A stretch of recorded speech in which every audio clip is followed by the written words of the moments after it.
Vítame vás v podcaste Pošli to ďalej, plnom inšpiratívnych ľudí s rôznymi životnými osudmi, ktoré by sa naprvu mohli síce zdať ako veľký fuck up, ale títo hrdinovia z toho vyšťavili to najlepšie, no a dnes žijú život, ktorý môžeme závidieť. Posielajú vám ďalej smer cesty, ako z ťažkých situácií výjsť, ako víťaz. S láskou, Lucia a Jasmína. Priatelia, ahojte! Vítame vás pri našom úplne prvúčičkom spoločnom podcaste s mojou kamarátkou Luciou, ktorý vznikol tak, že na to budeme potrebovať asi jeden celý diel, aby sme vám vysvetlili, ako vôbec takáto kombinácia môže vzniknúť. No a teraz už máš slovo ty, Luci. Ďakujem ti veľmi pekne. Celý tento podcast sa volá, že pošli to ďalej, aby sme teda vysvetlili, že úplne v skratke vysvetlím, že Jasminka, ona žije na takom krásnom obláčiku, kde je strašne šťastná. A ľudia v jej okolí sú šťastní a ona vlastne si nevedela úplne predstaviť, že ľudia v živote, ktorí sú šťastní, mohli mať aj nejaké ťažšie a ťažké chvíle, čo ja som si teda vedela predstaviť, ale som podľa mňa šťastnejšia ešte ako ty. To si nemyslím. Dobre, nevadí. Dobre. A preto vlastne si budeme volať hostí, ktorí sú veľmi zaujímaví, ktorí zažili v živote veci, ktoré možno sa o nich úplne nehovorí, možno sú naozaj, že si nevieme predstaviť, že by sme toto zvládli, ale zvládame to a dokázali sa s tým vysporiadať natoľko, že sú to fakt silné osobnosti. A našim prvým hosťom je, a to vám povie Jasmína. Našim prvým hosťom je Valentínka a je to takým krásnym úvodom presne k tomu, čo Ľudská povedala, že budeme rozoberať témy, ktoré, keby povieš niekomu cudziemu, tak na ňo pôsobia asi takým dojmom, že si povie, chúďa moje, to musí byť strašné. To je asi prvá reakcia okolia, ktorá počuje o témach napríklad, ako si zažila aj ty. Avšak ty si ten osud dokázala tak nádherne zvrátiť, že dnes tu pred nami sedí jedno nádherné šťastné dievča. Dobre ťa tak vnímam? Tak aspoň nemám pocit úplne od môjho okolia, že tá prvá reakcia je, že ma ľutujú, ale podľa mňa je to aj tým, že ľudia, ktorí si podľa mňa zažili niečo náročné, že oni nechcú byť ľutovaní. A ja tiež nechcem, aby ma ľudia ľutovali, lebo to vôbec nie je o tom. A čím viac ja spoznávam príbehy ďalších ľudí v mojom okolí, u ktorých by som naozaj nikdy nepovedali, čím náročným si prechádzajú. Myslím si, že každý z nás si nesie nejaký ten batôštek vecí, či už je to z detstva, alebo je to naozaj z pracovnej oblasti alebo niekde zo života a nikdy nám ho ani neprezradí, ale predsa si ho proste nesie v sebe. Áno, ideme sypať ten tvoj. Áno, batôštek ideme. Ja by som len chcela povedať, že si to strašne pekne povedala, že ľudia, ktorí prežívajú ťažké veci, nechcú byť ľutovaní a to je podľa mňa veľká myšlienka, ktorú by sme chceli týmto podcastom aj ďalej posielať. Určite. Lebo ľútosť je ako keby priznanie slabosti, aspoň ja to tak vnímam. Neviem, ako vy, dievčatá. Čiže nebudeme ťa absolútne ľutovať. My ťa ideme obdivovať. Áno. Presne to je to, že čo z tohto má vzísť, je to, že budeš pre nás a všetkých, ktorí to budú počúvať a ktorí to budú vidieť, inšpiráciou. Nebudeme si hovoriť, že je mi ľúto, čo musela zažiť, ale povieme si, že wow, kokos, mám novú hrdinku.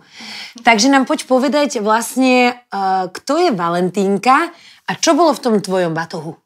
Ja by som ešte možno, že tak ďalej posunula tú myšlienku, čo sme hneď vlastne teraz rozoberali, že možno ja naozaj ani nepotrebujem byť obdivovaná, ale že podľa mňa to, čo chcú, alebo čo chcem ja a čo podľa mňa chcú aj ľudia, ktorí majú nejakú ťažkosť alebo ten svoj batôštik vo svojom živote, že je byť taký akceptovaný. Hej, že nebyť súdený za to, nepozerať sa povedzme na tú inakosť alebo na niečo ťažké s nejakým odporom, odstupom alebo s nejakou ľútosťou alebo s nejakým zase až blahorečením, ale že to tak nejak akceptovať a že prijať, že to tak v živote je a že môcť sa o tom otvorene rozprávať, tak ako sa asi my tu aj No my s Jasminou máme tento problém s inakosťou.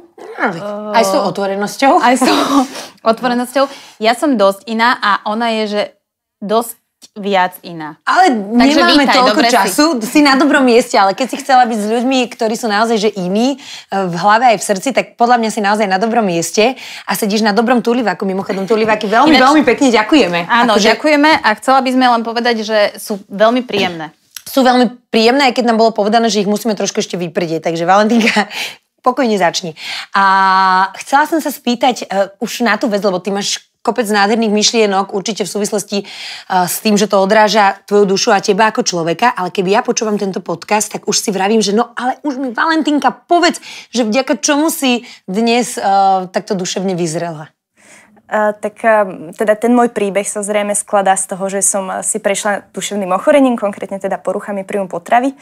A v podstate ja si úprimne myslím, že každý človek, ktorý sa lieči z nejakého ochorenia, tak to nie je o tom, že opravuje niečo pokazené, lebo on není pokazený. Skôr tak hľadá sám seba, mení pohľad na samého seba, na ten svoj život, na tú svoju hodnotu.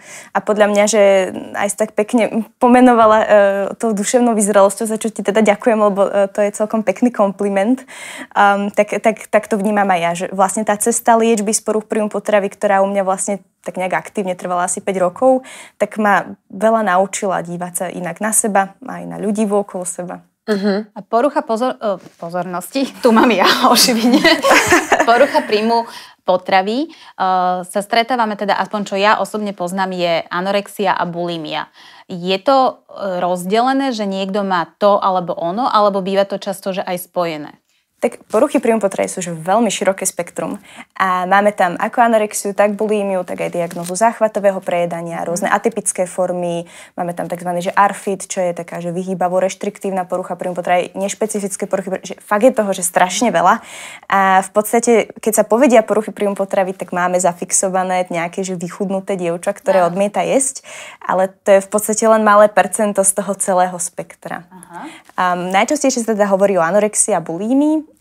Jasné, že sú to dve rôzne diagnózy, tak ako aj ďalšie, ale tie diagnózy sa na tom spektre niekedy môžu prelínať, čiže napríklad je to aj môj prípad, vlastne mne bola diagnostikovaná mentálna anorexia, keď som mala asi 15-16, no a postupom tej liečby a aj progresu toho ochorenia, tak mi neskôr teda prischla až tá mentálna bulímia, z ktorej som sa potom uzdravila. V končnom dôsledku je to vlastne jedno, lebo tá cesta k uzdraveniu je rovnaká. Mňa celkom zaujíma vlastne, že ono my to poznáme, že anorexia, bulimia, ale je to, že mentálna anorexia, čiže tam už znie, že je to v hlave.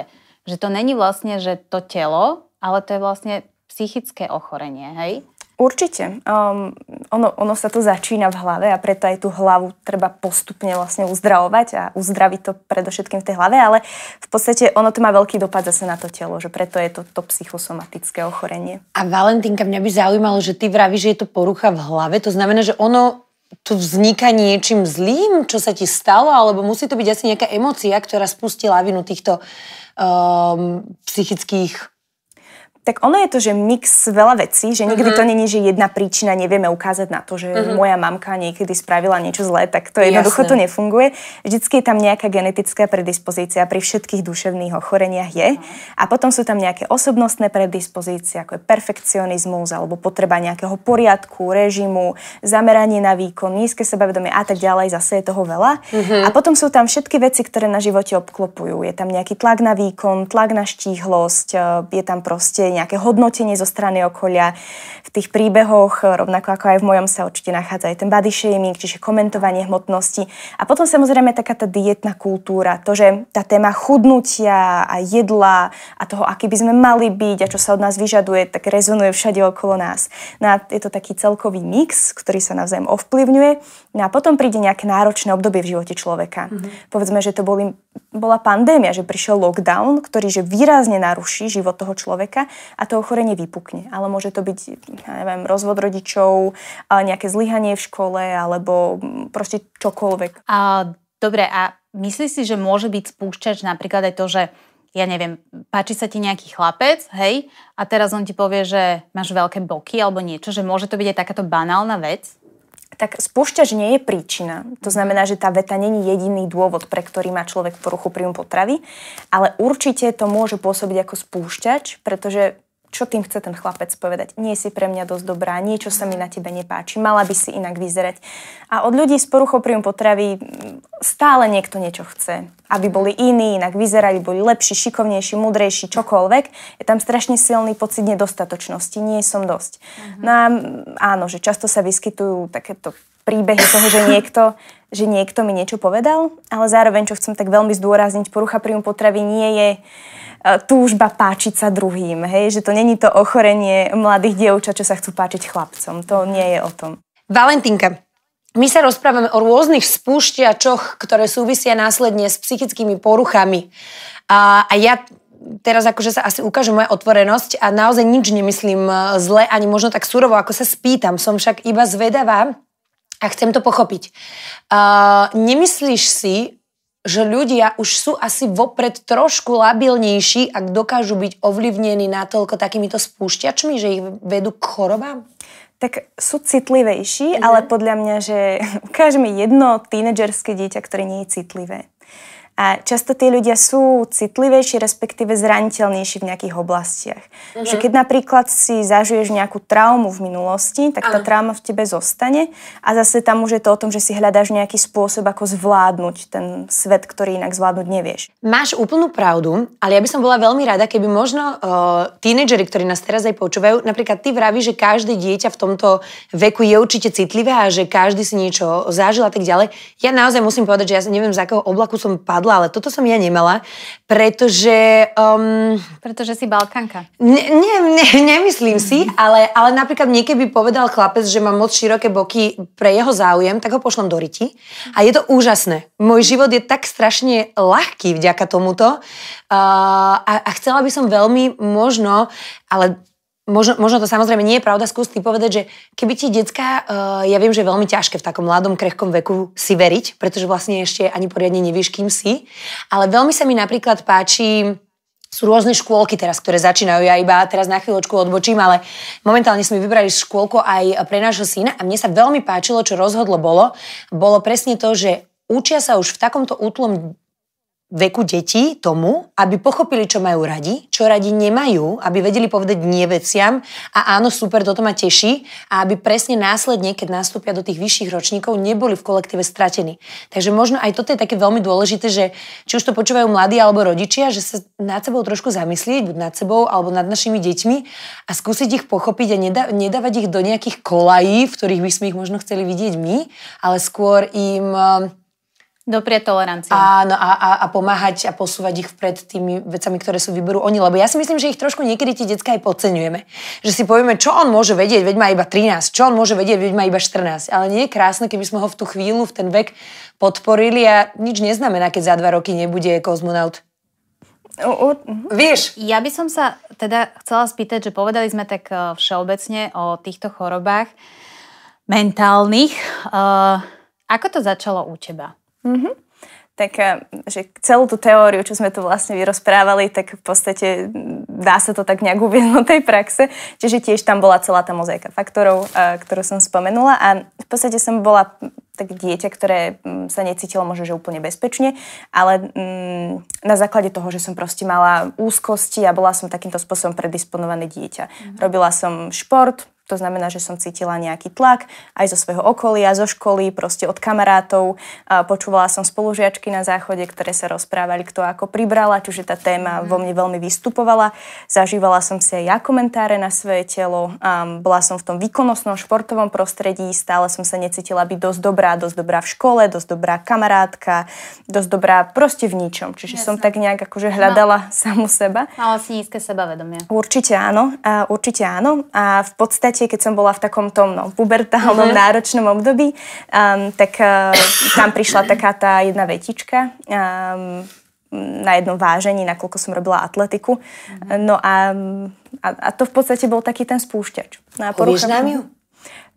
Jeden taký, nebol to môj tréner, bol to jeden pán proste zo zväzu atletického, tak mi, keď ma odvážil, tak mi proste povedal, že možno, že by som mohla upraviť nejak percentuálny podiel tuku na svojom tele, aby sa mi zlepšila výkonnosť, nakoľko som sa pripravovala v takej skupine na výber do jedného šampionátu. Tak on v podstate, nemyslím si, že to myslel zle, ale to je tá podstata, že dávajme si pozor na to, čo druhým ľuďom hovoríme, pretože ja som si to vyložila tak, že hold, tak asi som tučná, tak musím schudnúť a tým, že schudnem, tak vlastne sa mi zlepší výkonnosť, čiže moja hodnota stupne. A mne to v podstate už stačilo tým, že ja som nemala rada samu seba a v podstate som naozaj len čakala na to, že mi niekto povie, že schudni a ja som išla do toho. A koľko si mala rokov vtedy? Vtedy som mala 15. Dobre, a ako tento celý proces tvojej choroby prebiehal? Začalo to touto vetou, predpokladám, že teda si začala extrémne strážiť váhu. Čo bolo ďalej? Tak v podstate začala som si kontrolovať stravovanie. To znamená, že začala som potraviny deliť na dobré a zlé a začala som ten jedálniček okliešťovať. Začala som sa niektorých tých potravín báť. Teda nebala som sa samotného jedla, ale skôr toho, že z nich priberiem. V podstate sa prestanete na jedlo dívať ako na nejaké potešenie, na niečo, čo proste patrí k životu, ale len na nejakú kalóriu, na nejaké číslo, ktorú keď si odopriete, tak v podstate chudnete a keď ju zjete, tak z nej priberiete. Ako keby tam nebolo nič medzi tým. No a v podstate takto odchádzali veľké skupiny potravín z môjho jedálnička. Začala som si veci vážiť. Jednoducho som prešla do prísneho režimu, ktorý som chcela dodržiavať, lebo som sa v ňom so svojou chorobou cítila dobre. No a spoločne s tým v podstate začala klesať aj tá váha. No a keď sa stane toto, tak prichádzajú už také tie náročné alebo ťažké následky na ten psychický stav. Čiže v podstate podľa mňa, že pri tej mentálnej anorexii také aj najnáročnejšie z toho prežívania prichádzali depresie, úzkosti, veľké výčitky a už je to v jednom kole potom. Čiže ty, keď si náhodou niečo zjedla, tak bola si na seba nahnevaná? No, ono to nie je tak, že ľudia s anorexiou, že nič nejedia. Nie je to o tom, že zjete jedno jablko. Práve, že veľa ľudí potom aj tak trošku trpí tým, že si myslia, že však ja ešte na tom nie som tak zle, keď niečo jem. Takže v realite ľudia s anorexiou jedia, len to množstvo býva oklieštené, alebo je tam veľmi silná reštrikcia. Je to naozaj rôzne, každý ten prípad je trošku iný. Ja som v podstate mala nejaké prísne pravidlá, ktoré sa v podstate každým týždňom až mesiacom stávali prísnejšími a oklieštenejšími. Takže mala som výčitky v podstate, keď som zjedla nejakú zakázanú potravinu a postupne som mala výčitky z toho, keď som niečo zjedla. A snažila som sa jesť len tie bezpečné jedlá, len časom už ani tie bezpečné vlastne neboli bezpečné. Prečo keď si dosahovala vlastne tú redukciu váhy, čo si vlastne akože vo svojich očiach chcela si byť chudšia, prečo si dávala stále väčšie a väčšie ciele? Pretože to, o čo ide v poruchách príjmu potravy, nie je to konkrétne číslo na váhe. Ide o to, že myslela som si, že čím chudšia budem, tak tým väčšiu hodnotu bude mať, tým lepší človek zo mňa bude. Ide o to, čo za štíhlosťou hľadáme. Ono to nie je o tom konkrétnom čísle a mentálna anorexia nie je monopoly. Nikdy nevyhráte, pokiaľ sa voči tej chorobe nepostavíte a nezačnete sa liečiť. Tá choroba vám nikdy nedá na krk medailu, nepovie vám, že tak teraz máš tú hmotnosť, teraz si dosť dobrá, lebo vždy sa dá ísť nižšie, lebo nikdy nie si dosť. A to je presne podľa mňa ten absolútne najväčší omyl. To tu tak počiarknime, zvýrazníme, pretože ja viem, že asi to budú počúvať aj dievčatá, ktoré tento problém nemajú. Asi to budú počúvať aj dievčatá, ktoré možno začínajú si na sebe niečo všímať. A možno to budú počúvať aj dievčatá, ktorí ten problém už majú. A my musíme teda povedať, že je to akože problém a poďme ho vyriešiť, aby mohli mať aj oni taký šťastný život, aký vedieš teraz ty. Ale ešte sa spýtam, ty si vravela, že teda redukciou váhy priamo úmerne boli aj depresie a všetky ostatné veci, ktoré ťa sprevádzali v tom zlom slova zmysle. Kedy si to začalo všímať tvoje okolie? Bola to najprv váha, ktorú si všimli, ale bola to tvoja osobnosť, ktorú videli, že sa zmenila? No ono to podľa mňa, hlavne pri tej anorexii, tak ide ruka v ruke. Pri tej bulímii tam napríklad vo väčšine prípadov nedochádza k takému výraznému úbytku hmotnosti. Tá hmotnosť často stúpa aj smerom teda nahor, nakoľko ani vracanie, ani iné kompenzácie teda nevedú k úbytku hmotnosti. To len tak, že keby si niekto myslel, že áno. Čiže v podstate úmerne s tým, ako klesá hmotnosť, tak to telo samozrejme ide do šetriaceho režimu. Čiže s tou hmotnosťou sa mení osobnosť človeka, mení sa správanie človeka, mení sa vnímanie človeka a ja sama som začala byť veľmi nervózna, nepríjemná, izolovala som sa od druhých. Čiže to okolie si to vedelo všimnúť. Problémom je, že to v podstate asi nikto nevedel pomenovať úplne, že napriamo a zároveň ani sme nevedeli, že ako to riešiť v podstate, že tam je ten taký problém, že žiadne dieťa sa nenarodí s manuálom toho, že ako vlastne riešiť nejaký problém. A to je inak sranda. Tak vodičak, koľko som musela robiť, tam také cúvanie, taký kolik nemôžeš oškriť, aby si dostala akože, vieš, a dieťa ti dajú len tak, bez toho, aby vedeli, či vôbec ako vieš, rodný lístky dajú. Toto by mal niekto zvážiť. Má podľa mňa určite dnešná vláda, Kollár to vyrieši. Pardon. Niekto makovník. Chcela by som sa ja opýtať, že u teba to došlo do štádia, že si bola aj v nemocnici? Nie, ja som teda nebola hospitalizovaná, čo v podstate, možno, že aj zase pre tých, ktorí to pozerajú, že hospitalizácia je len nejaká forma liečby, že není to, že niekto má niečo horšie alebo niekto, že lepšie, je to len nejaký teda forma teda tej liečby. Ja som hospitalizovaná nebola. V podstate ja som mala to šťastie, že moja mamka bola učiteľka, ktorá menila prácu. To znamená, že ona so mnou mohla zostať takmer 3 mesiace doma. A ja som v podstate mala takú rodinnú liečbu, respektíve domácu liečbu, že som v podstate, mamka mi robila režim, robila mi takú zdravotnú sestru. Ona bola všetko v jednom. Proste varila mi, naberala mi, jedla so mnou, zvádzala so mnou rôzne boje, kedy ja som proste to jedlo nechcela zjesť, alebo som mala úzkosť a jasné, že sme mali psychiatričku, chodila som aj k terapeutke, istý čas mala som medikamentóznu liečbu, ale najdôležitejšie je, že ja som to musela chcieť sama uzdraviť sa. Čiže spočiatku to bol boj, ale postupne, keď už som aj ja nabrala tú motiváciu, že že tá choroba není moja kamarátka, ona mi naozaj nechce dobre a ja ňou nezískavam to, čo som si myslela, že ňou získavať budem, tak vtedy sa to pomaličky obrátilo už na ten taký správnejší smer. Čiže dobre tomu rozumiem, že naozaj jediný liek, ktorý na takúto psychickú chorobu existuje, je vrátenie sa znovu do reality. A teda uvedomenie si, že presne ako si povedala, že to všetko bola iba vízia, že si myslela, čím chudšia budeš, tým budeš mať lepší výkon. Zrazu si pochopila, že realita ale je vlastne úplne iná.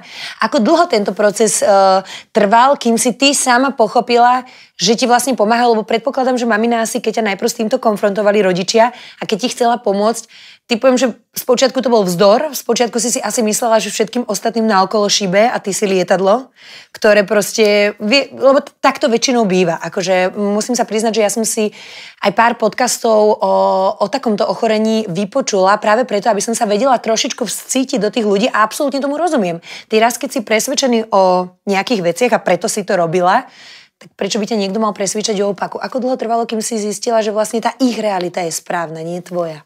Tak v podstate, že aspoň ako to ja vnímam, že tá realita bola rovnaká, len každý sme ju interpretovali inak a že každý sme v nej chceli vidieť niečo iné. Že pre mňa bol ten svet taký nebezpečný. Myslela som si, že proste ho neviem ja sama zvládnuť. Mala som pocit, že veľmi mi záleží na tom, kto si čo všetko o mne myslí a že ma v podstate každý nejakým spôsobom hodnotí. A ja som nevedela inak zvládnuť tú úzkosť, len som mala pocit, že keď si odopieram to jedlo, tak to dokážem nejakým spôsobom zvládať, že bol to aj nejaký môj naozaj že nezdravý zvládací mechanizmus, ktorým som ja sebe veľmi škodila. A zároveň som úprimne verila, že ja nie som, nazvime to, že dobrý človek, cítila som sa byť menej ako ostatní, myslela som si, že tým, že budem chudšia, tak budem lepšie žiť, budem sa lepšie cítiť, budem viac znamenať, budú ma mať ostatní radšej, ja budem vedieť napríklad vydržať vo vlastnom tele, pretože to nie je o tom, že sa pozrieš do zrkadla a vidíš sa byť tučná, alebo vidíš sa byť väčšia. V realite áno, a je tam aj taký ten skreslený sebaobraz, ja si napríklad nepamätám, ako som vyzerala, ale v podstate je to aj o tom, že ty máš veľkú úzkosť, máš nutkavé myšlienky, ktoré ti smerujú na to telo a nevieš v ňom vydržať a preto sa ho snažíš meniť, lebo je to naozaj že náročné. A zároveň máš v hlave naozaj takého kritika. Veľa ľudí s poruchami príjmu potreby počuje taký naozaj že hlások v hlave. Je to taký ten vnútorný kritik, ktorého podľa mňa, že máme my všetci. Aj vy ho určite počujete, že niekedy vám tam niečo tak akože povie, že no to ako vyzeráš dneska, alebo tak. No a pri poruchách príjmu potravy je hrozne silný. A on v podstate vás neustále dáva dole, až o sebe máte naozaj negatívny sebaobraz. Že je to taký násilník, ako keď je napríklad žena v násilnom vzťahu, tak ten chlap jej hovorí, nič neznamená, že tak si nezarobíš a bla bla bla. Tak toto je vlastne niečo podobné, len ho máte v podstate vo vlastnej hlave. No a kedy to tak nejako prišlo u mňa, v podstate to bol proces asi mesiacov, ale pre mňa bolo ako keby najdôležitejšie tam takéto uvedomovanie si, že to už nemôže byť v podstate pre mňa horšie, že som mala, už mi bolo ťažko fyzicky, bolo mi strašne ťažko psychicky a v podstate som cítila veľmi silnú akože bezmocnosť. Takže bol plán A, teda pokračovať a plán B, že skúsiť sa začať liečiť. A mala si niekedy v hlave aj takú myšlienku plán C, že to vzdáš? No v podstate to bol asi ten plán A. Takže... Okay. No, oni sa áno nejako nevylučujú asi. No, určite to bolo jednoduchšie riešenie, ale ja som dneska veľmi rada, že proste sa to nepodarilo a že proste som tu. A že nevyšiel. A tak to malo presne byť. Aj my byť. sme veľmi radi, že nevyšiel. Lebo neviem, kto si, by tu bol teraz. To je pravda. Naozaj taký smutný sám tulivak. Ale myslím si, že sme počuli dosť vlastne o tvojom príbehu. Myslím si, že veľa ľudí sa v ňom môže teraz aj nájsť. Ja určite už týmito slovami si teraz veľa ľuďom pomohla, aby trošku si tú realitu skreslili, ak ju mali podobnú ako ty vo svojich 15. Mňa by teraz ale viacej zaujímalo presne to, že ako nádherne ty si sa vedela odraziť z tohto celého. A to, ako to rozprávaš dnes nám, rozprávaš po Slovensku, po školách deckám, kde proste ty chodíš a edukuješ ich svojou skúsenosťou o týchto poruchách. Tak, Ja by som len doplnila tú otázku, že ako ťa to napadlo vlastne, že lebo je strašne veľa dievčat, ktoré sa vyliečia z anorexie, aj z bulimie, aj z iných mentálnych ochorení, ale vyliečili sa, super, ale idú ďalej. Ale že kde si nabrala v sebe tú silu o tom takto otvorene hovoriť a povedala si, že idem pomôcť niekomu ďalšiemu? No pre mňa to bolo v niečom akože prirodzené, že nevnímam to ako nejakú odvahu. Ja keď som hľadala dôvod, že prečo sa chcem uzdraviť, tak mi nejak najväčší zmysel dalo, že že však ja keď zjem ten chleba s džemom na 10, tak jedného dňa si budem vedieť sadnúť k inému dievčaťu alebo chlapcovi, ktorý ten chleba s džemom nevie zjesť a spoločne to dokážeme. To znamená, že každú úzkosť, ktorú som prekonala, alebo každý náročný moment, každý záchvat prejedania, to je jedno, tak v podstate som vedela, že ja sa raz uzdravím, pretože viem, že chcem raz vytvoriť niečo, čo bude pomáhať iným ľuďom. A to sa mi stalo takou tú najväčšou motiváciou v liečbe. V podstate som vedela, že neviem, ako dlho to bude trvať a celý ten proces bol taký frustrujúci a dlhý, ale v podstate to vo mne zapálilo taký ten ohníček, že ja sa raz uzdravím. No a v podstate tiež ma motivovalo aj to, že ja som nikdy nemala úplne ideálnu liečbu, tak aká by mala byť, aká prebieha v zahraničí, že nikdy som nemala ten multidisciplinárny tím, ktorý by sa o mňa postaral zo všetkých strán a ktorý by ma, nie že sa o mňa postaral, ale sprevádzal ma na tej ceste. Viedol ťa. Tak a mala som istý čas pocit aj počas liečby z bulimie, že ja som vlastne vyskúšala všetko a nič nefunguje a často som sa obracala práve na zahraničné linky pomoci. Lebo na Slovensku nič také nebolo a v podstate to ma tiež motivovalo, že tak proste chcem dopomôcť k tomu, aby niečo takéto vzniklo. A zároveň som vedela, že sama nikdy nič úplne nezmôžem a nie som odborník, neviem to robiť sama, takže vlastne dnes našu organizáciu tvorí drvivá väčšina odborníkov, psychiatrov, psychológov, nutričných špecialistov a spoločne sa snažíme tak vytvárať a kombinovať tú moju skúsenosť s tými odbornými poznatkami, zároveň z toho, čo ja čerpám zo zahraničia, z rôznych organizácií a aj samozrejme z nejakého môjho ďalšieho vzdelávania a snažíme sa to tak nejak inak viesť. Áno, lebo to sme si všimli, že vlastne ty asi na základe tej svojej skúsenosti si zistila, že sú dosť veľké medzery na Slovensku v rámci pomoci ľuďom s takýmito poruchami. V čom si videla najväčšiu medzeru? Ja ti môžem teraz chvíľku skočiť do rečí? Áno. Ja by som chcela povedať, že ty si bola tak úžasnú myšlienku a ty si ju vôbec nenechala doznieť. Čo? No počkaj, doznieva? No, teraz sa pýtaj. To bolo úžasné, čo povedala. Bolo to úžasné, čo si povedala. Potráme každé jedno tvoje slovo. Akože, ja si myslím naozaj, od začiatku, jak si začala rozprávať, tak som videla, že toto dievča nielen, že to má úplne v hlave v poriadku, ale že vidno, že to ide z nejakej extrémnej skúsenosti, ktorú si ty fakt vyžmichala vo svoj úplne najväčší prospech. Klobúk dole, myslím si, že tu máme v prvý diel toho najsprávnejšieho človeka s takýmto poslaním. A ja viem, že ty nechceš, alebo vedome teda sa nechceš dávať do pozície nejakého lídra, ale si ním. Ako bohužiaľ, Valentínka. Je mi to ľúto, ale áno, je to tak. Budeme k tebe vzliadať a nie len my a množstvo ľudí, ktorých si navštívila, ale verím tomu, že ešte množstvo ďalších, ktorých navštíviš. Ale to som sa chcela spýtať, lebo mňa by to naozaj zaujímalo tým, že ja neviem, ako tento proces ozdravovania funguje. Ako to vlastne, v čom si videla tú medzeru najväčšiu? Čo si myslíš, že sa dá robiť trošku lepšie? Chápem, že keď máš proste rozhľad v tom zahraničí, tak asi veľa vecí sa dá robiť inak a možno aj trošku lepšie, ale čo bolo takéto gro, ktoré dnes už vďaka svojej organizácii si vedela priniesť pacientom? Tak ono v podstate, akože nechcem tu vytvárať obraz, že tu nič nefunguje. Jasné, zase, nie akože... vôbec, no ja tak si vyliečená, takže niečo určite funguje. Určite áno a máme mnohom naozaj skvelých lekárov, ale v podstate to, čo mne veľmi chýbalo, bol jednako taký veľmi ľudský, trpezlivý, empatický prístup a tá taká multidisciplinarita, že ja som v podstate mala určitý čas moju psychiatričku, ktorá mi že hrozne pomohla a mala som potom k tomu lieky, chvíľočku som mala terapiu, ale proste potom som veľmi dlho nemala, potom som zase mala iba terapiu a potom až úplne asi až v 5. rok som mala pár mesiacov nutričného poradenstva. Čiže to bolo také neosobné. No, akože nejde o to, že to bolo neosobné, ale malo by to byť naraz. A to znamená, že to, ako my teraz fungujeme, je, že sa snažíme vytvárať vlastne týmy okolo tých ľudí. My nie sme zdravotnícke zariadenie, čiže ako nemáme psychiatričku alebo psychiatra, ktorú vieme poskytnúť tým klientom a ľuďom, ale v podstate vieme sa s ňou spojiť externe. No a my vieme zabezpečiť psychologické poradenstvo, nutričné poradenstvo, komunitné aktivity, ktoré som ja napríklad nezažila v tej svojej dobe ako klient a zároveň teda peer konzultantku alebo konzultanta, čo som napríklad ja. Je to vlastne človek, ktorý je uzdravený, je v podstate nositeľom nádeje a to je to, čo vlastne je podľa mňa v tom Tak ťa môžeme volať. Áno. Nositeľ nádeje. Nositeľ nádeje je nádherné. Ale vieš čo, počujem, a nositeľ nádeje je niečo, že čo nosí ďalej a pošli to ďalej a nositeľ nádeje.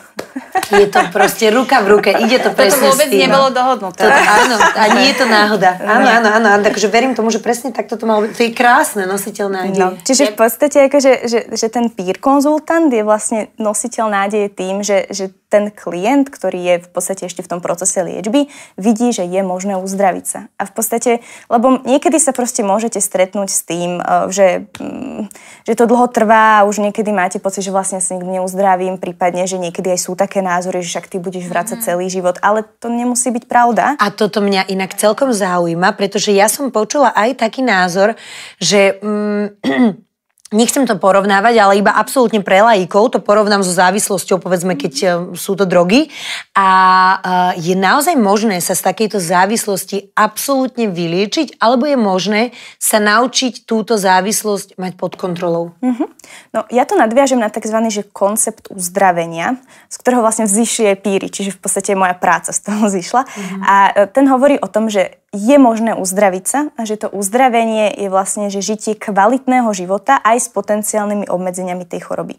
A že je na tom klientovi, je na tom človeku, že kde on to uzdravenie chce dostať. A áno, sú niektorí ľudia, ktorí proste budú tam mať ešte nejaký ten, nazvime to, že symptóm tej choroby počas toho života, ale ja úprimne verím a teda verím, že to môžem tak aj s čistým svedomím povedať na ten svoj život. Podľa seba nám povedz. že z poruch príjmu potravy sa dá vyliečiť a dá sa žiť kvalitný, normálny, plnohodnotný život. To je super. A toto je super, presne. No. Toto si myslím, že by naozaj teraz mali všetci evidovať, pretože ešte raz opakujem, že snažila som sa vypočuť si viacej nejakých rozhovorov, ktoré boli s touto témou a ja som bohužiaľ stále iba vnímala, že síce tí ľudia už sa dnes považujú za vyliečených, ale vždy tam bola taký ten otáznik, že ako nikdy, áno, presne tak, že nikdy vlastne nebudete úplne v bezpečí. Ale nie je to pravda. Valentínka je nádherným dôkazom toho, že sa to proste dá, že sa dá vyliečiť a treba tomu veriť, že absolútne vyliečenie pri týchto chorobách existuje. Hotovo. Určite áno. A neznamená to, že ja už v živote za posledné 2 roky som nemala myšlienku na to, že pozri sa, ako vyzeráš. Tá myšlienka tam bola, ale ja už mám všetky tie schopnosti na to, že viem tú myšlienku zvládnuť. A tak ono je to aj prirodzené si povedať, že každý to má. Ako to je zase, myslím si, že by sme boli veľmi ľahostajní k svojmu životu, keby sme si povedali, že som dokonalá, hej. A to je ilúzia, úprimne si povedzme, že aj úplne, že žena, ktorá je absolútne zdravá, nikdy nemala nejaké psychické problémy, tiež má niekedy taký ten negatív body image deň, že si povie, že rovnováha, presne. Tak to podľa mňa má byť aj to súčasťou nás. Ale toto je super, to sa mi páčilo. Ono to má ináč aj názov. Čo? No to, keď sa cítiš, že dneska ne. Ako? No, ako sa to volá? Predmenšturačný syndrom. Tak áno, ale nemyslím si, že to vždy súvisí asi iba s tým, že? Asi nie. Asi nie, ale toto je tak strašne super, Valentínka. Naozaj sa veľmi teším z toho, že si mi fakt dala vieru presne v to, že tak toto je, lebo ja som si stále myslela, že veď zo všetkého sa dá uzdraviť. A podľa mňa, teraz mi ty povedz, najťažšie, ale možno trošku aj ruka v ruke najľahšie je, keď máš chorobu v hlave a dokážeš s ňou sám pracovať, pretože na to nepotrebuješ ani peniaze, ani nejaké toto. Vieš sa proste, len hovorím, že je to teda aj najťažšie, pretože presvedčiť samého seba je podľa mňa 1000-krát horšie, ako zohnať niekoľko miliónov na operáciu. Vieš, že toto býva niekedy zložité. Ale dá sa to. Ja by som teraz, prepáč, len tú vsúku. To je to, čím som začínala, že ona žije na tom obláčiku. To je môj obláčik. Áno, to je presne to. Poďte všetci hore za mnou. Ja osobne teda, akože som mala tiež svoje veci a myslím si, že so mnou budeš súhlasiť, že nedá sa povedať, že najľahšie alebo najťažšie, lebo keď máš v hlave problém, tak to je podľa mňa to najťažšie, čo môže byť. Ale a není tam žiadna ľahkosť. Ja som myslela, vieš, prečo najľahšie v súvislosti s tým veľmi v úvodzovkách, samozrejme, s nádsázkou v tom zmysle, že na to fyzicky, myslím, nepotrebuješ niečo presne. Tak čo ti pomôže, keď ti dám teraz moju obličku? Vieš, čo myslím? Že toto je niekedy oveľa ťažšie. Akože keď mi dáš obličku, tak do budúcna viem, že môžeš ísť na dovolenku. Mám to v zásobe. Presne môžeš ísť na dovolenku, áno. Ale akože tak som to chcela povedať, samozrejme, nie je najľahšie, že v súvislosti s liečením sa, ale v súvislosti s tým, že možno keby si každý uvedomil, že naozaj som jediný a ten najsilnejší prostriedok na to, aby som sa uzdravel, tak by to bolo super, aj keď presne ako hovoríš, ja to stále hovorím z pozície môjho obláčiku a z mojej ľahkomyselnosti v tomto duchu, ale strašne sa mi páči toto, čo si nám tu povedala ohľadom toho vyliečenia. Ešte sme sa chceli rozprávať o tom, lebo my vlastne nevieme, s ľudskou sme tak rozmýšľali, že aký je taký ten najväčší rozdiel medzi anorexiou a bulimiou a veľmi mňa zaujalo to, si myslím, že by tu malo tiež odznieť, že si povedala, že halo, ale vrácaním nechudneš. Toto si poďme počkrtnúť, lebo toto si ľudia niekedy myslia. Veľakrát je pravda, že si tým vracaním spôsobuješ sekundárne a ďalšie a väčšie problémy? Určite áno. Ja, ak by som mohla, ešte by som nadviazala na to, čo si ty, Jasmina, povedala, že podľa mňa by sme to asi nemali úplne porovnávať, že čo je ťažšie, ľahšie, lebo ja som napríklad v živote nemala rakovinu a teda verím, že nikdy ma nebudem. A teda mne to príde ako, že neuveriteľný boj a musí to byť že brutálne náročné a netrúfam si povedať, že čo je horšie, že či akože proste to, že napríklad poruchy príjmu potravy sú psychické ochorenie s najvyššou úmrtnosťou a je to naozaj veľmi cítiť, alebo to, že niekomu proste zlyhal orgán, ktorý sa nedá zohnať. Presne tak, áno. Že to je akože strašne náročné, čiže ja by som možno, že to také porovnávacie znamienko odtiaľ chcela dať, že úplne preč a možno, že aj liečba duševných ochorení, že stojí, že sakra veľa peňazí. A tým, áno, toto napríklad ja vôbec neviem. Áno. A to je napríklad tým, že tak teraz akože vediem neziskovú organizáciu a vnímam aj tú finančnú stránku, je to naozaj veľmi finančne nákladné a zároveň aj keď ten klient chce ísť na tú terapiu, ktorá ho stojí 50 € za sedenie a tých sedení potrebuje tam chodiť rok napríklad a potrebuje do toho ešte nutričného špecialistu a potrebuje do toho ešte psychiatra a lieky a potrebuje komunitu a tá mama napríklad musí zostať doma, pretože to dieťa prvé 3 mesiace nechce jesť. Ono je to akože enormne nákladné. A to nehovoríme len o poruchách príjmu potravy, hovoríme o schizofrénii, psychotických poruchách, depresii, ktorá proste človeka položí tak, že on nevie stať z postele. A to nie je o tom, že nemyslí pozitívne. Je to o tom, že neurotransmitery a chemické látky v jeho mozgu proste nefungujú úplne správne. A neumožňujú ti ich ovládať. A máš pocit, že máš na sebe hrozne veľký čierny mrak, ktorý ti vlastne vymaže všetky farby zo sveta, že psychické ochorenia sú veľmi vážne ochorenia. No to by som chcela povedať, že vlastne keď má niekto zápal plúc, tak ho liečia a proste sú na to lieky a je to prirodzené, že si chorý. A keď niekomu povie, že máš depresiu, tak ale prosím ťa, čo sa pozri pozitívne, však svieti slnko. A ja osobne sa teda mám úzkostnú poruchu, aj som na to akože liečená, že mám lieky, lebo tiež som si prešla všelijakými krásnymi životnými obdobiami. Ktoré si ani nemusela zažiť, ale... No tak akože, čo budeš, nie? Však vezmeš, keď dávajú, tak ber. Zadarmo. A chcem len povedať to, že ja keď som cítila tú úzkosť, mne mohol hocikto povedať hocičo, ja som s tým nevedela pracovať. Proste nevedela som sa z tej danej chvíle dostať, že ja som si hovorila, že ja zomrem. A to tá myšlienka ťa tak pohltí, že presne rozumiem, čo hovoríš, že presne, že to ťa paralizuje. Že preto som naviazala na teba, že je to podľa mňa veľmi, akože ja si niekedy osobne myslím, že mentálny problém je väčší ako fyzický. Ja by som zase tam nedávala Iný. Áno. Dobre, iný. Je Dobre, iný a je nájdeme, že iný. strašne náročný Tak. a je iný. A viem si predstaviť, že proste ľudia, ktorí majú vážne fyzické ochorenie a napríklad sú ochrnutí, že to musí byť opäť. A podľa mňa ono to všetko zase súvisí aj s tou psychikou v tom, že zvládnuť ten stav, prijať to, akceptovať to, hľadať proste znovu tú chuť do života je opäť že hrozne náročné. Čiže asi by sme to podľa mňa že nemali porovnávať, len to tak nejak... My tak porovnávame. Ale mohli by, ako ešte jedno porovnanie by sa nám do tretice, nech nás opravíš. Ale absolútne teda chápeme a myslím si, že sa s ľudskou zhodneme, že s tebou aj úplne súhlasíme v tom, že sú to iné diagnózy a všetky sú veľmi ťažké. Tak. Základ je si asi nastaviť to, že chceš žiť. Určite. A podľa mňa je tiež možno, že dôležité, že aj keď vidíme vozičkara, aj keď vidíme človeka, ktorý má povedzme mentálnu anorexiu, že nevnímať ho cez tie okuliare tej diagnózy. Že stále, ja som nikdy nebola podľa mňa Valentína anorektička alebo Valentína bulimička, ani Valentína neviem čo všetko. Ja som vždycky bola len Valentína, čo sa proste liečila z poruch príjmu potravy. Ale stále som bola Valentína a tak som aj chcela, aby ma bralo to okolie. To je úžasné. A to že je proste si mňa, sama sebou zostala, presne že bola si, mala si nejaké obdobie, kedy si sa musela liečiť, ale proste si našla tú samú seba. A toto je niečo, čo napríklad mi možno, že chýba v tom systéme, čo si sa presne pýtala, že nebrať toho človeka cez nálepku tej diagnózy, ale naozaj brať ho ako človeka, ktorý má všetky schopnosti na to uzdravenie a my k nemu ako seberovnému partnerovi proste musíme len vytvoriť ten priestor na to a byť a sprevádzať ho tým dať mu tú možnosť. Cestou. Presne tak, no. My sme si teraz povedali, čo prežíva človek a čím všetkým sa musí popasovať, ktorého sa toto ochorenie týka priamo. Ale mňa by ešte zaujímalo, máš nejaký odkaz aj pre okolie takéhoto človeka? Lebo myslím si, že to je extrémne dôležité. Je, no a tiež na to nie sú jednoduché rady a riešenia, pretože rozumiem, že tá situácia je že brutálne ťažká, že ako pre toho človeka samotného, tak pre celé to okolie. A niekedy pre to okolie je naozaj náročné porozumieť tomu všetkému a možno, že tomu nikdy nebudú úplne 100% rozumieť.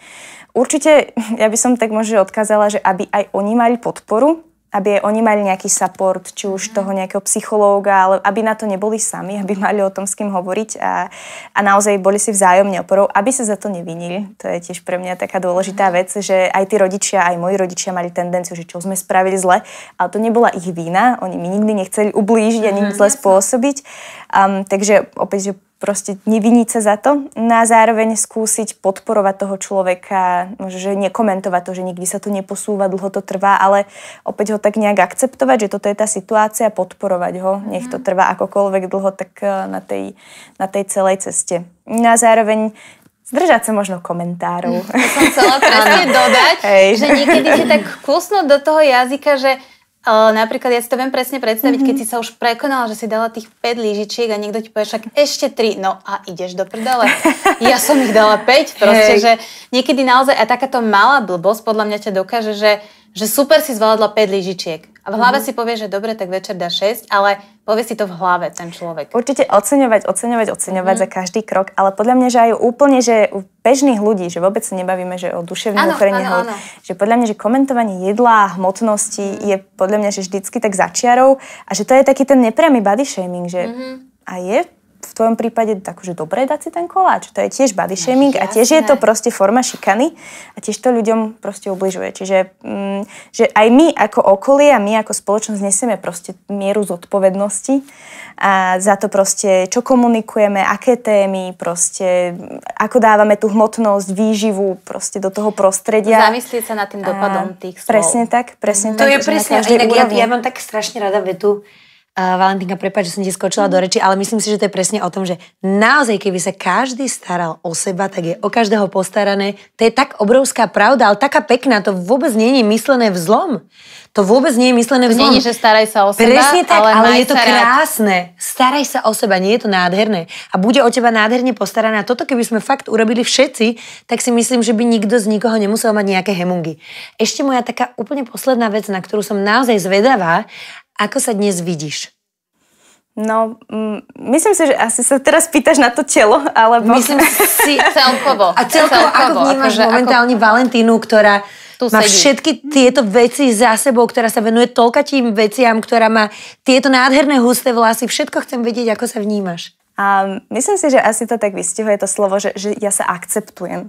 To znamená, že nemôžem povedať úprimne, ani nebudem zavádzať, že teraz by som sa každé ráno pozrela do zrkadla a poviem si, že aká som nádherná, milujem sa a tak ďalej. Ale to je podľa mňa aj čas, akože určite takí ľudia existujú a je to skvelé, ale podľa mňa je to v mnohom taký nedosiahnutelný. Tak som si ruku ráno so sebou popýtam. No. Nevidím na tom nič zlé. Nie, je to v poriadku.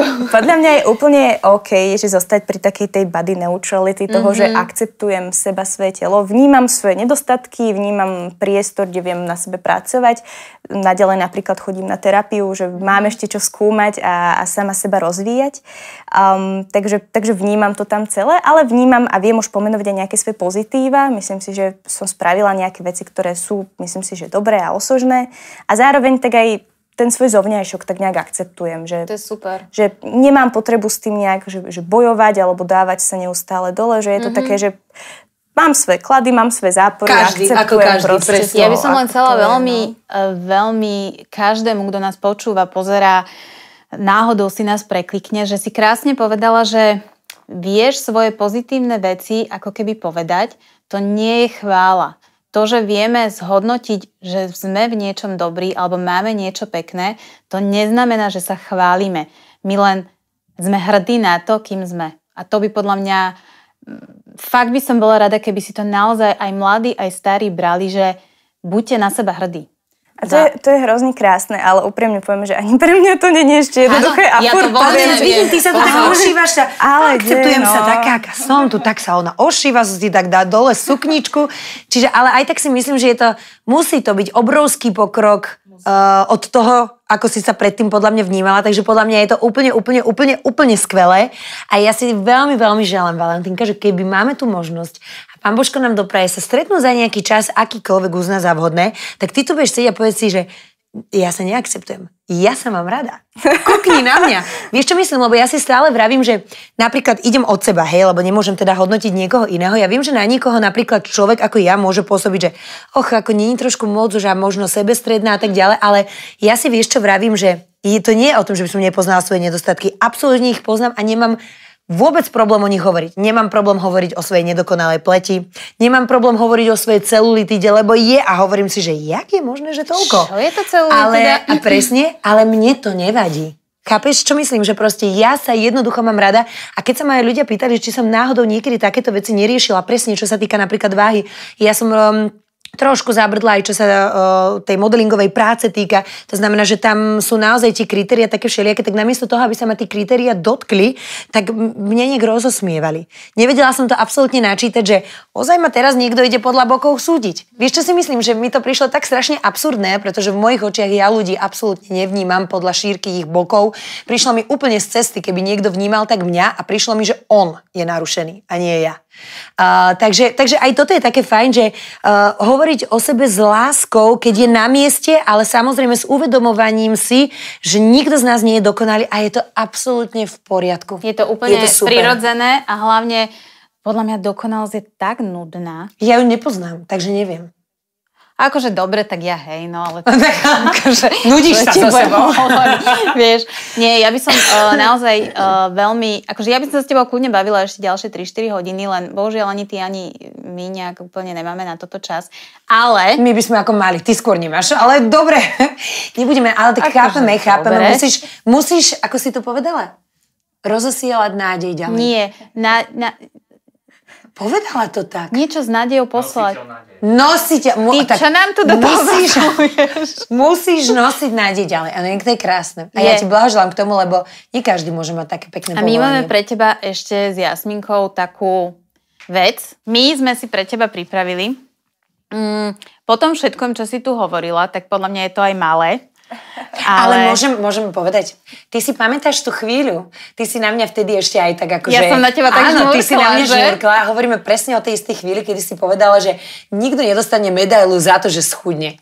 Ale vieš, za čo dostaneš ty medailu? Za to, že nosíš nádej. Teraz počkaj, ja by som ti povedala, z ktorej strany to máš vygravírované, ale ja to nevidím, takže musíš si to pozrieť ty. A prečítaj prosím ťa nahlas, čo tam je napísané. A ďakujem veľmi pekne. Je tu napísané, že si náš hrdina, Valentína. Tak vám za to veľmi pekne ďakujem. Takže myslíme ako v množnom čísle, lebo si myslím, že ľudia ako ty by mali byť naozaj oceňovaní. A ja viem, že to nerada počuješ, že sa budeš ešte asi 20 minút teraz ošívať, keď budeš odtiaľto odchádzať. Absolútne presne poznám ľudia ako si ty, ktorí veľmi ťažko príjmajú komplimenty. Ja vôbec neviem, o kom hovoríš. Ale no ty ne, áno, ale ty áno. A preto chcem povedať, že zvykaj si na to, pretože ti všetky tie komplimenty patria a sú oni takým nádherným tým... Vieš, prečo ma napadlo, pošli to ďalej? Ono to ináč, tá holubica mala letieť do kruhu, to grafikovi musíme zavolať. Ona mala letieť do kruhu len preto, aby to posolstvo sa nieslo ďalej a uzatvárala ten náš kruh. A presne to robíš ty. Tebe sa niečo stalo, vďaka čomu ty teraz ten odkaz môžeš posielať ďalej do sveta ľuďom, ktorí, keď sa uzdravia, ja verím, že sa uzdravia aj vďaka tvojim slovám, to zase pošlu to ďalej a kruh nášho nádherného života, ktorý máme vysnívaný, sa uzavrie. Takže ďakujeme ti veľmi, veľmi, veľmi pekne, že si prišla. Ja ti tiež veľmi pekne ďakujem, lebo ja musím akože občas sa dostať k slovu pri tejto slečne, teda pani, prepáč, Paťo. Ja by som ti chcela veľmi pekne poďakovať tiež z toho pohľadu, že ja som tu za nás tá, ktorá si prešla teda nejakým obdobím a mne to napríklad dodáva strašnú silu, že či už je to psychický alebo fyzický problém, že je na svete toľko ľudí, ktorí sa dokážu vysporiadať s problémom, že mne to dáva strašnú nádej na to, že ide to dobrým smerom. Že proste ďakujem ti za to. Ja ďakujem a to, že si tu a každý deň to zvládaš, to je 100% úspešnosť. Dobre, stačilo. Poďme plakať, máme o tom video. Ale ďakujem. Nie, prečo nie? Akože ja absolútne si myslím, že slzy teraz to je a hlavne v tvojom prípade, po všetkom, čo viem, že tebe naozaj život poriadne naložil a že chápem, že túto návštevu ty vnímaš ešte o niečo intenzívnejšie ako ja, pretože... Ježiš, no je tu Valentína. To sme sa rozprávali, že vlastne ona dokáže byť, ale presne, veď povieme to, v rámci týchto vecí empatickejšia, pretože naozaj človek, ktorý si niečo... Síty hladnému neverí. Vieš, čo myslím? Je to akože veľmi zveličené, ale myslím si, že človek, ktorý prešiel podobnými veciami v živote, sa dokáže ešte o kúsok viacej vžiť do všetkého, čo si nám dnes porozprávala ako ja. A ďakujeme veľmi pekne, že si tu bola. Ďakujeme každému jednému divákovi, ktorý si to teraz pozerá. Ďakujeme každému jednému poslucháčovi. Chcela by som iba tak na záver povedať, že a v tom sa asi zhodneme. My by sme veľmi chceli, pošli to ďalej, riešiť vlastne s vami a kreovať ho s vami. To znamená, že ak čokoľvek by ste do budúcna chceli od ďalšieho respondenta vedieť, akékoľvek typy otázok, čo by vás naozaj zaujímalo. Alebo ak máte tip na niekoho, kto naozaj, že je minimálne taký super, jak je Valentínka a že naozaj zvláda veci, kľudne sem s ním na náš Instagram, ktorý akože ešte není, ale budeme sa pri tomto diele tváriť, že už je, takže pošli to ďalej. Presne, pošli to ďalej. Instagram, on už určite v tomto čase bude. A veľmi, veľmi sa budeme tešiť na ďalšiu návštevu, lebo ja verím, že sme sa nevideli posledný krát, práve preto, že chcem... Prosím ťa, prestaň ty tu. Táto moja Esmeralda, ona akože furt mi bude kaziť múdik. Tak nádherne dojímavo to malo skončiť. A táto moja slepá baba mi tu... Ale počkaj, vlastne veľa ľudí, čo nás počúva, inak mohli by sme toto ozriemiť. No, tak nevedia. A ani nevedia možno, že prečo si to môžeme brať s takou ľahkosťou, lebo zaplať Pán Boh si typ človeka, ktorý aj tento osud prijal tak pekne, to budem si povedať. Áno, no ja som proste, tak som slepá, no. A preto ju voláme, že je naša slepá baba. A má ale toľko iných vnemov. Viacej páči. Si naša Esmeraldička, presne. Ale máš toľko iných vnemov, ktoré sa ti zintenzívnili, že je ti naozaj čo zavidieť. Takže ďakujem ti veľmi pekne, že máme možnosť toto robiť. A ja som ti teraz, ty si mi to úplne ukradla. Ja som ti chcela poďakovať, že ďakujem, že si so mnou do toho išla, lebo spojiť tieto dve energie... Ja ďakujem tebe, že si nám tu vyrovnala tieto energie, lebo my by sme tu asi vybuchli. Takže ja vám, dievčatá, naozaj krásne ďakujem a mám nádherný deň dneska. Tak dúfam, že ho máte aj všetci vy, ktorí ste boli súčasťou nášho podcastu. Pošli to ďalej. Vítajte v pokračovaní našej prvej časti a to, že ja mám niečo iné na sebe, je iba zrakový klam. A my by sme vlastne chceli povedať k tejto téme... Prestaň čaškovať o tých zrakových vadách, lebo ľudia to nemusia dobre pochopiť. Každopádne... Normálne povedz, že si to týždeň sedela v tých istých šatách. Prestaň to hovoriť. Tí, čo to nepozeráte, ale to počúvate, ste už zaregistrovali mužský hlas a to pretože tu máme hostia, ktorý vystriedal Valentínku. Ideme sa ďalej baviť na rovnakú tému, ideme sa baviť o anorexii, bulimii, poruchách príjmu potravy. Alebo presne tak, poruchách príjmu potravy. A chceme tu presne vyvrátiť taký...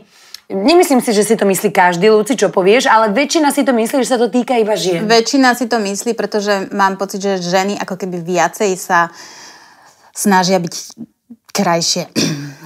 Takže ak vám do toho môžem trochu vstúpiť, tak ja si myslím, že celkovo aj táto téma, alebo všetky takéto témy ohľadne, či už sú citové, alebo aj toho sexuálneho obťažovania, tak väčšinou sa to všetko vlastne na Slovensku berie na tie ženy, pretože muži majú byť braní ako to silnejšie pohlavie a vlastne mužovi kvázi robíme si to sami muži, ja nie. Ja som nie taký, že budem sa tváriť za najmužnejšieho muža na svete, ale muži si to vlastne robia sami tým, že sa tvária byť taký silný, nedostupný.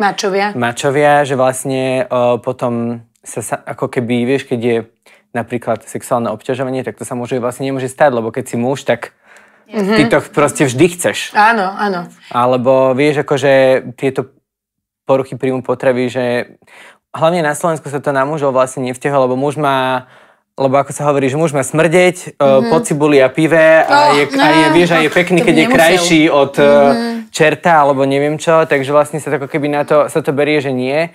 Inde vo svete to podľa mňa už nie je až takto brané, ale u nás tým, že sú ľudia takí trošku stále majú taký užší zámer na to, že čo je ako keby ženské a mužné, tak ešte dokonca aj tieto choroby alebo psychické problémy alebo akékoľvek tieto veci citové sú rozdeľované na ženské a mužské, ako keby muž nemohol byť citlivý alebo muž nemohol byť gentleman alebo muž nemohol mať taký a taký problém a vlastne iba žena môže byť krásna, chudá, neviem aká, že vlastne, vieš... A preto si tu ale dnes ty, aby si naozaj všetky tieto mýty vyvrátil, lebo máš absolútne pravdu v tom, že sa ako častokrát aj ženy chcú, aby bola nejaká rovnoprávnosť a ja si to napríklad prajem, ale zase na druhú stranu mi niektoré veci vyhovujú, keď v rovnoprávnosti nie sú.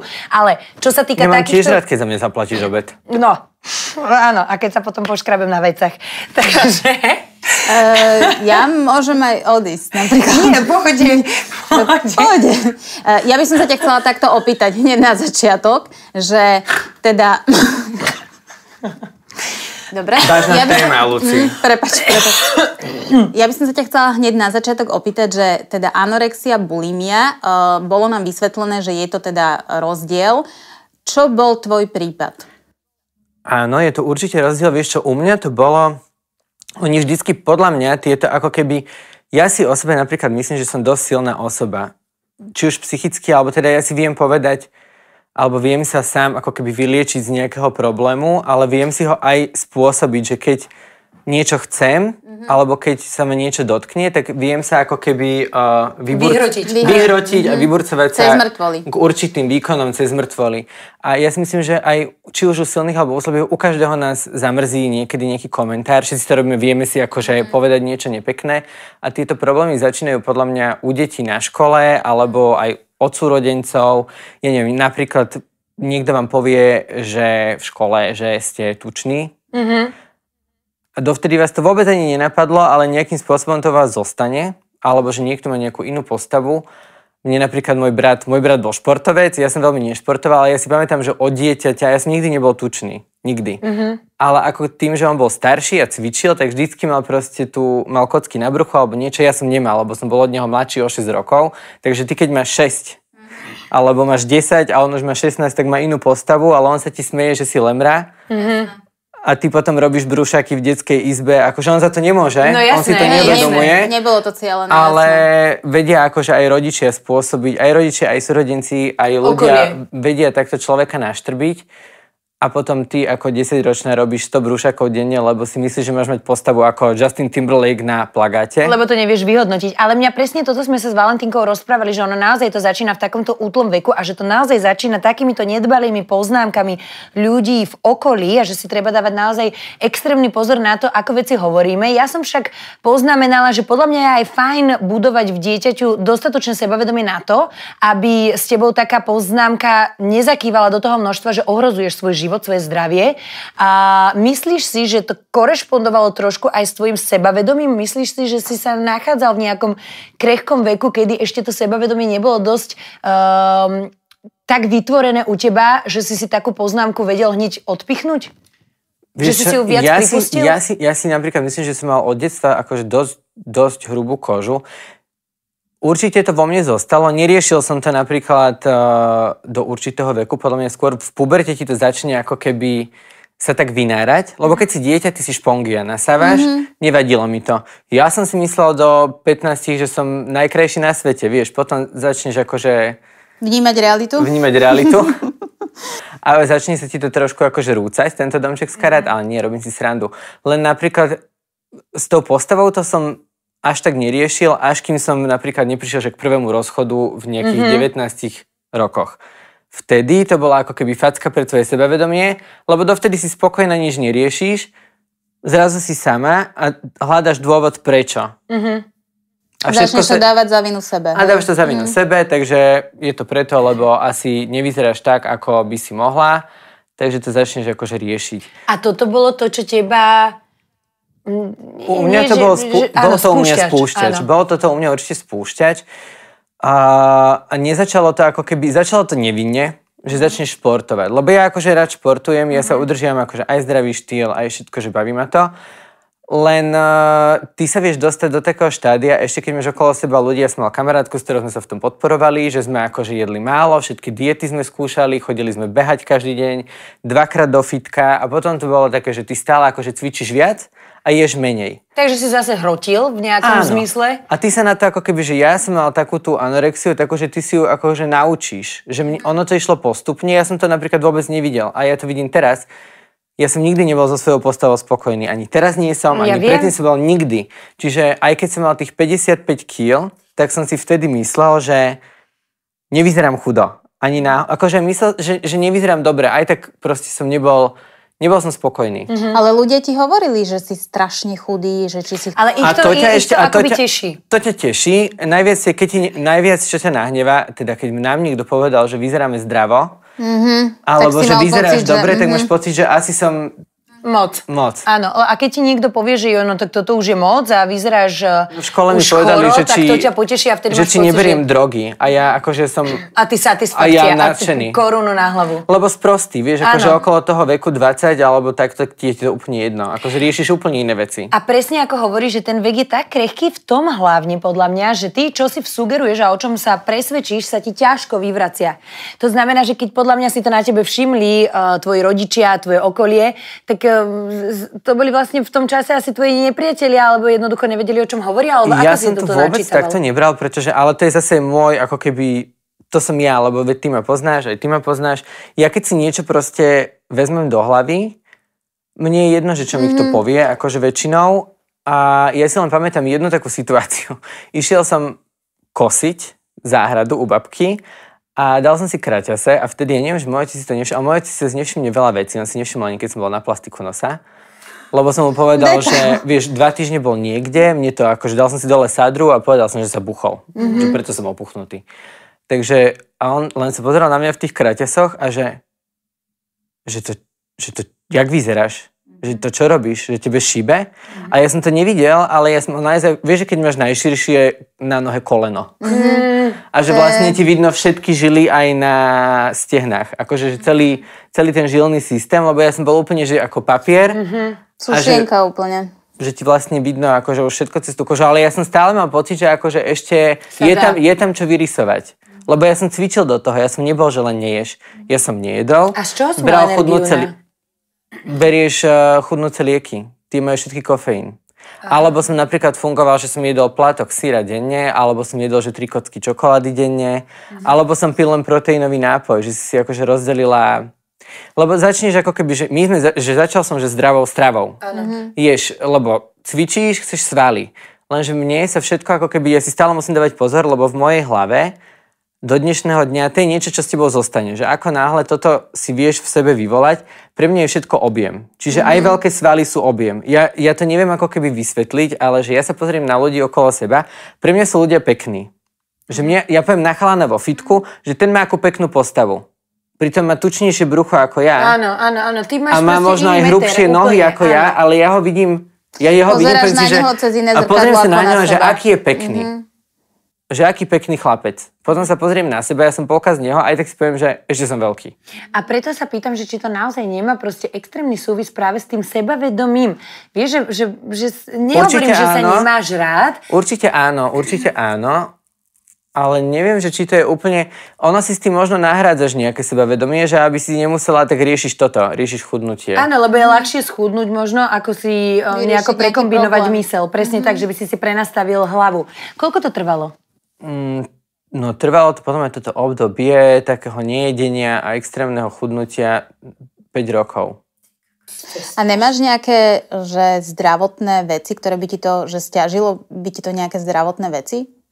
Vieš, ja neviem, chvála Bohu niečo. No nezostalo mi, chvála Bohu, aspoň myslím, že nič také, ale viem, že pre mňa bol veľký výkričník, kedy som už akože začal to riešiť, že už stačí, keď mi začali krvácať jasná, lebo to máš vlastne, akože začne tvoje telo, už ide ako keby zo zásob a už vlastne vyraďuje všetky tie systémy alebo veci, ktoré ti nie je veľmi treba. No vlasy nepotrebuješ, tak ti začnú padať.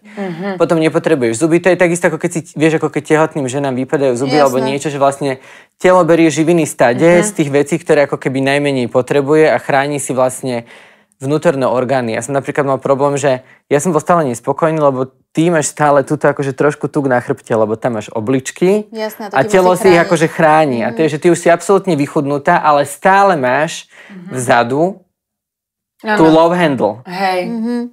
Takže ty stále ju chceš schudnúť, ale už to proste nejde. Takže toto krvácenie ďasina, tieto už závažnejšie veci, ktoré si videl, že sú následkom tvojho chudnutia, ťa donútili zamyslieť sa a zmeniť to, zastaviť to, alebo čo ti pomohlo? Asi ma to prestalo baviť. Ja si akože nepamätám si úplne presne na že tento moment. Áno, čo bola tá len stopka. som si povedal, že už ma proste nebaví svoj celý život prispôsobovať len tomu, že... Koľko jem, čo jem, jak že vyzerá nejem, váha, že nechcem nikam ísť na žiadnu návštevu, lebo tam nejem. Aby som náhodou nejedol, alebo neviem čo, že už ma to prestalo baviť, že vlastne to obmedzuje vlastne aj v takom tom obyčajnom živote, že ty si nemohol ísť s kamošmi, že na obed, alebo večer si dať pivo, alebo víno. Nemôžeš, lebo si stále hladná a si nervózna. To je, že potom si akože... To z teba robí aj dosť blbého spoločníka, presne. Tieto veci. Ale nám Valentínka povedala jednu super vec, lebo spomínala som to, že som počúvala nejaké už podcasty s ľuďmi, ktorí mali poruchu príjmania potravy. Ale čo ma vždy tak zarazilo, bolo, že z nich ako keby vychádzalo, že sa to úplne nedá vyliečiť. Ale ona mi povedala, že sa to dá. Ona nám naozaj povedala, že táto choroba sa dá vyliečiť a že dokážeš vlastne byť absolútne zdravý a viesť normálny život. Že samozrejme, že ťa napadne, že budeš riešiť svoju výzáž. To je úplne prirodzené aj pre človeka, ktorý sa s touto chorobou nikdy nestretol. Ako si na tom ty? To som myslel tým, že akože že úplne sa toho nezbavíš, tým som myslel práve to, že zostane ti to v hlave. Ja neviem, lebo napríklad ja to tak mám, ja si myslím, že väčšina ľudí, s kým som sa bavil, to tak majú, že ty už ja napríklad viem, že nechcem byť veľký. Nikdy som nechcel byť, mne sa to nepáči, necítim sa tak dobre. Keď sa niekto tak cíti dobre a je zdravý, tak v pohode. Nemáš tendenciu súdiť takých ľudí tým pádom? Mne to je práve, že úplne, akože je mi to jedno, keď on je spokojný, mne sa to netýka, ja riešim hlavne vždy seba. Ale ja viem, že to mám v hlave, takže preto vždy rozmýšľam, že sledujem sa a dávam trochu pozor, že aby mi to tam neprehúplo, aj keď bohužiaľ. Už akože nedarí sa mi to už sa tak vyburcovať, ale... Vďaka Bohu. Vďaka Bohu nie, srandujem, ale nie. Ale... Zostala ti menšia schýza po tejto, víš, že akože asi to viedlo k iným poruchám, ktoré ale na tebe milujeme. Áno. Teraz iba také niečo posledné, čo by si chcel odkázať, ty už naozaj vieš. Ja mám ešte... Nemôžeš už mať, láska už nám ukazovali.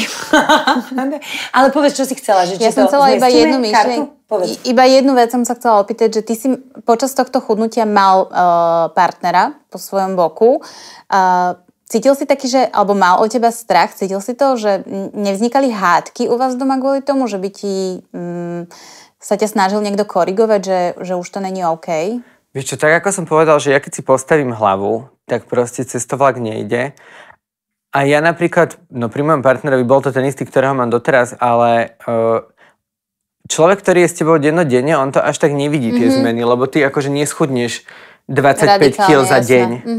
Takže on tak jak sa ženy sťažujú, tak podľa mňa chlapi to až tak Nevnímajú. neriešia. Pokiaľ nie je chlap úplný idiot, tak jemu bolo jedno, aj keď som bol pribratý, aj keď som bol schudnutý.